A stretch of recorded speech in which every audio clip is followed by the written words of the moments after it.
Ladies and gentlemen, this is the YouTube channel vlog show of inspiration and realness. Also, this is the YouTube channel vlog show of positivity, personality, and fun.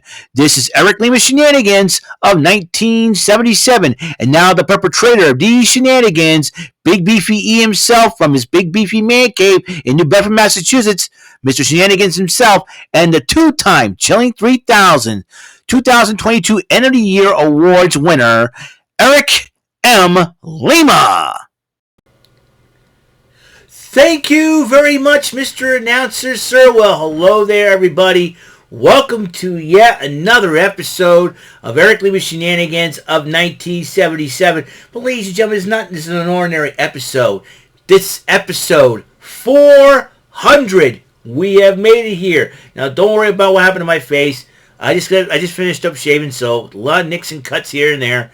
You know what, though? It's, you know what? I'm okay. And if anybody suggests I should grow a beard, I am not going to do that. Right? Well, no offense to the guys out there who have beards. To me, I felt like a beard, one, makes me look old. Two, I felt like I don't look presentable, in my opinion, with a beard. If I had a full-grown beard, I don't want to look like Grizzly. I'm not here to be Grizzly Adams or anybody else. I want to be like me. And to me, having a beard is not me. So, forgive all the nicks and cuts in my face. I'll be fine. You know, it's like I decided I'm too much been a rabble rouser. So I decided to start a fight. And all of a sudden, I am busted up, bloodied up. You know, they say in the replacements, chicks dig scars, glory lasts forever. So I don't know, but I don't know.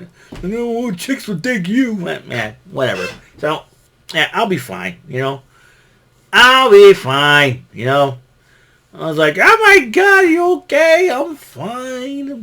I just got finished shaving. I just don't like growing a beard on me. It's, a beard on me, I wouldn't look good with a beard on me. I look ugly with a freaking 5 o'clock shadow, for goodness sake. So, yeah, so my apologies to all the guys who have beards out there. The beard thing is not for me, But I like to look young like this, clean shaven and look young, and And I probably that's the way I've been growing up my whole entire life, because you have to be clean shaven, and some areas gotta look professional sometimes, and that's the way to do it. You have to maintain your look, your look. And I figured I want to look professional here on YouTube as well, so I figured, well, why the heck not, right? So, so I do apologize.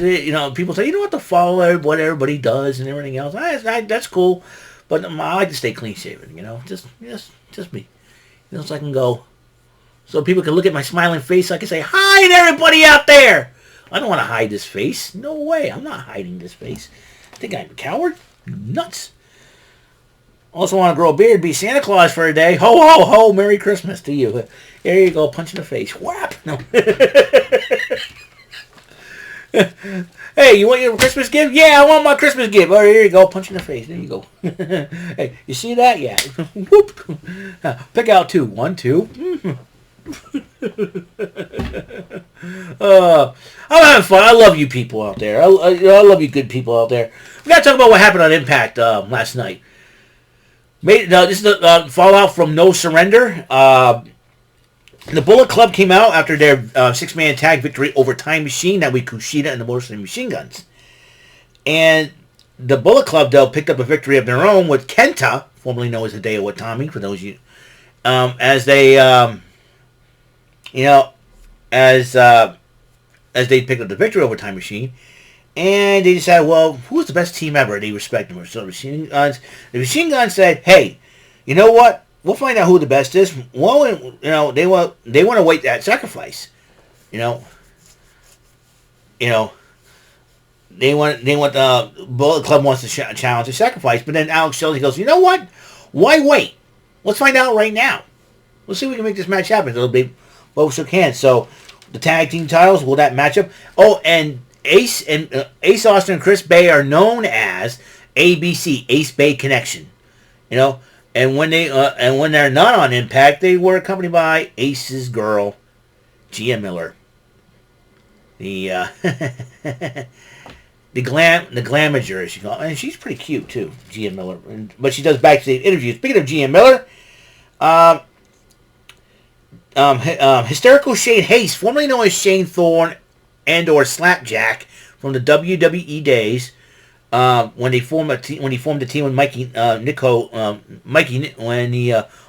he used to team up with Mikey Nichols, who is now teaming up again. They were known as TM61 in NXT, WWE NXT, but now they're back in Japan, known as the Mighty Don't Kneel. And he's about to go one-on-one with Speedball Mike Bailey. Then, and Shea Haste is declaring that he'll fight Mike Bailey and beat him. And then, commercial break, Jim comes back from commercial break. Gia Miller interview with Swann. Rich Swann says, hey, I'm not going to let that loss deter me. And then Raj Singh and Shera interrupt Swann. Raj Singh was handing out money. And then Rich Swann did not like that. And he goes, you know what, not right now. And he got into the face of Shera, Mahabali Shera, who was the OVW heavyweight champion. So, right now. Speedball Mike Bailey went one-on-one with Shane Haste. Was a heck of a matchup. But Bailey did win in the end. The design was talking about Sami Callihan, and he goes, and Angels was about had enough. He goes, we got to do something about Callihan. He had Big Con with a chair. And no surrender. So, what do we do? And he goes, I don't know, step 6. And Rhino gets into Diener's face, and Rhino and Diener had a little history about when Violent by Design effed up with his mind. But then, all of a sudden, Sami Callihan says, hey, the design is where I want to be. And then, you got to beat some sense into you. As Rhino said that to Callihan. Callihan stepped up, so Diener goes, I think it's time for step 6. I don't know what step 6 of the 7 deadly steps of the design. We'll find that out for sure. Anyways, and Kevin Knight went one-on-one with Kenny King, which guys have medieval last names. This would be a fight. Kenny King did win it, though. You know, Gia Miller interviews Josh Alexander, goes, now, the challenges. Now we have the multiverse between New Japan and Impact. I'm starting to think. Now that Mercedes Moné is the new IWGP Women's Champion defeating Kairi, could Mickie James and Mercedes Moné go one-on-one? Have they went one-on-one in the WWE?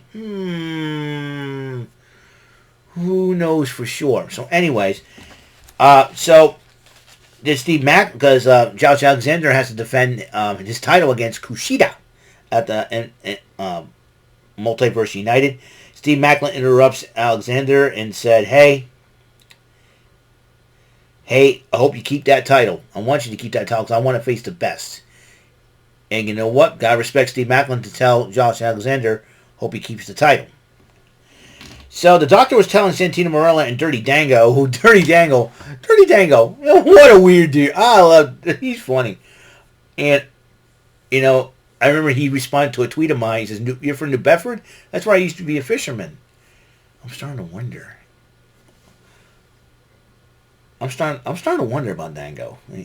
Anyways, so he so he thinks that Tommy Dreamer is dead, and the doctor's telling him he's gonna be okay. He's got Freedom Minor Birds, retina injuries. He's not dead. He'll be fine. And then Bully Ray goes, to give it to me straight, is he dead? No, I'm gonna make sure he's not dead. And then he got confronted by Bhupinder Gujar, who got into his face, grabbed him, and pushed him up. Tommy Dreamer is my friend. And I'm like, Bhupinder Gujar, salute to you, my man. And then all of a sudden, Bully Ray slaps him, slaps Gujar. Gujar went to go after him. Security's holding him back, and Santino Morella's like, yeah, real classy. Or what do you call Santino Morella? Santino Salmonella? And then, so Mickie James was addressing the Sam's Town crowd, and then Giselle Shaw, Jay Vidal, and Savannah. It looks like Savannah Evans has gotten a new position with Giselle Shaw as like director of personal security, and they got in the face. They started trash talking each other to the point where, Gail Kim comes out. You know what? I'm going to make this match official. It will be Mickey James defending the Knockouts title against Giselle Shaw, and that match will happen next week. How does Jordan Grace, who was supposed to be owed a rematch, feel about it? So Brian Myers was talking to a random truck driver, and Moose interrupts Myers, who still got a Joe Hendry problem. I know you want to humiliate him, and I know you'll be on board with that. And then Jordan Grace in. I don't know what's up with Dirty Dango. The crime scene, sir. The crime scene. Why did you put a crime scene there? What happened? Oh, my God. It's a crime scene. Jordan Grace didn't care. That's something. Listen, I want my rematch. And then Santino Morello goes, I'll tell you what. You'll take on the winner at Sacrifice. Jordan Grace, no problem with that. And then Johnny Swinger and Zicky Dice run over. I don't know what's with Dirty Dango. What's the crime scene? What happened? Nobody died. Dirty Dango was too funny. Johnny Swinger and Zicky Dice confront Morella, and then he goes, "You know what? We're out of here." You can challenge anybody. I'm sure the Kiss Demon's got to be somewhere. It's Gene Simmons. I wrote all the songs. He's still not over it. I'm like, oh God. Johnny Swinger is mine. I like being retro. I mean, it's cool being retro, but one thing, but to act like you're living it is just totally crazy. In the part of Johnny Swinger. Now you might be thinking, Eric, you got old school stuff, old school video games, old school. Hey, listen, I like the old school. I like connecting the old school with the new school. That's the fun part. Doing something like this, man. Let me tell you, it's crazy. But it's totally awesome. PCO went one-on-one with Trey Miguel in a non-title matchup because Trey Miguel's the X Division champion. PCO, this guy, I don't know, he's probably pushing 60 for goodness sakes. And the dude is doing crazy moves and everything else.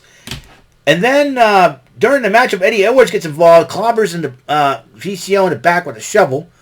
But then I think the referee, female referee, she caught him with that. PCO wins by disqualification. And then continued to attack Eddie Edwards and chokeslammed him. The main event, it was official. The Impact Tag titles were on the line. The Motor City Machine Guns versus the Ace Bay connection of the Bullet Club. And ladies and gentlemen, we have brand new Impact Wrestling World Tag Team Champions, Ace Austin, the Inevitable, and the finesser himself, Chris Bay. Congratulations. Now the Bullet Club's got some gold from Impact Wrestling. And I'm sure now the Bullet Club is without a leader because Jay White lost a match to Eddie Kingston where the loser must leave New Japan altogether. Now rumor has it that Jay White may be coming to the WWE. Rumor has it also that Kenny Omega's contract is up at AEW. He may come up to the WWE. Oh, is the WWE interested in anybody more than Jay White and or Kenny Omega? Who is the person that they want to sign? I know Tessa Blanchard's still a free agent. Is she going to be the one signing? How about what's the status of Hikaru Shida? Is she still on the contract with AEW? We don't know. We do not know. But one thing's for sure, Bullet Club's going to need a leader soon. And if they don't get one, tell you one thing, the Bullet Club may go out of control. Out of control, Gelman. It's out of control. That's for Kevin Henry out there. So that is all the time we have on this 400th episode of Eric Lima Shenanigans of 1977. I got one more day, and then when the clock strikes 10 in the morning tomorrow morning, because I don't think I need to worry about shoveling snow, because the fact of the matter is, tonight, after 9 o'clock, it will start to snow a little bit, but then it'll be a brief mix and then morphs into rain. By the time I get up tomorrow morning, it'll be rain. It's going to go mix back and a little bit of snow showers. But because the weather has been so, I'll tell you one thing, the temperatures have been up in the low mid-40s, and that's probably one of the major factors coming in this thing. So probably those two, probably this week, thank God, is going to be over. Praise the Lord. And I'll be on my birthday vacation next week, and just for 1 week, I'm going to relax and have some fun. I expect more videos to come out. Probably play more Saturday Shenanigans here and there. Who knows for sure. And Godfather Dom, don't bother making any suggestions for me tonight, because when I go on with Jordy Scow for the AEW Rampage Live, because I have made my mind on what game I want to play. I'm going to be jumping for joy when I play a little bit of Kangaroo. That's right. And Dr. Greg Little seemed to like that, so that's all the time we have on this show. I hope you guys have a wonderful day. 400 episodes in. Next episode, it's the game of strategy, luck, knowledge, and daring. It's Bullseye on Fearless Friday or Friday if you're getting paid like I just did today. It's going to be great. So, woo! Okay, you know what I mean? And we're going to have some fun. And I will see you guys later on. And I'll see you guys on the next episode. And until that next episode comes rolling around, Mr. Announcer, please take us home. That is all for today's episode of the show. This is Mr. Lima speaking for Eric Lima Shenanigans of 1977. A Big Beefy E, do it for Bob Saget production. And in association with A Sweet Bowl for Raving Dingleberries Telepictures and Distribution. Thank you for watching another great episode of Eric Lima Shenanigans of 1977. Until the next episode, goodbye for now.